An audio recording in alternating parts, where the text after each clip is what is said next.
不過你頭先講嗰句嘢，你話你哋要寄望喺我身上面啦，係咪？其實我都有諗過呢個問題。其實到底我做呢一行，咁我以前都有偶像啦，咁啊好多嘅嘢係都係寄望於喺我偶像度係。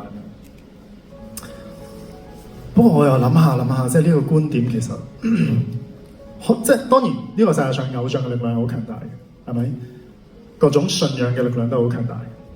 每個人要有信仰，即係你喺呢個世界上面，其實好多人都話你冇信仰，你同一個行屍走肉冇分別。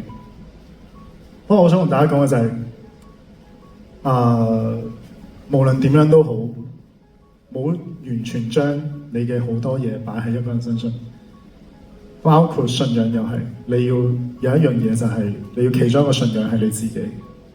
因為其實我都唔知我將來會點噶嘛，即係講真。你唔知道你信仰嘅嗰一樣嘢會唔會有一日會崩塌或者會點樣？但係所以永遠唔好將太多嘢擺喺一個人身上。我好想你哋知道嘅就係，其實將來你哋好耐之後，其實我有諗過，即係我仲需唔需要喺你哋生命入邊咧？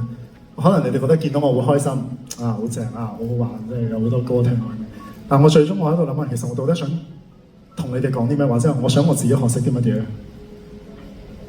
其實我反而係希望就係，如果有一日你同你身邊嘅朋友講，喂，我而家冇乜特別中意姜濤啦，因為我而家好多生活都係我自己有 focus 翻喺我自己度。其實我反而會開心，因為你遇到我，但係令到你學識咗真正 focus 喺你自己生活入邊。所以我成日都話你唔好將我擺喺第一位，你要將你嘅身邊嘅屋企人，將你自己擺喺第一位。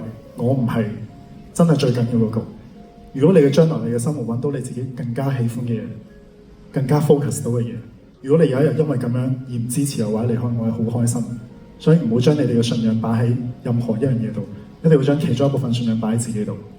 你哋自己每一個人先係最緊要嘅。OK， 犀利，真係好少聽係偶像叫大家就唔好擺自己第一，但係擺第二，我呢個偶像嘅 standard 真係係。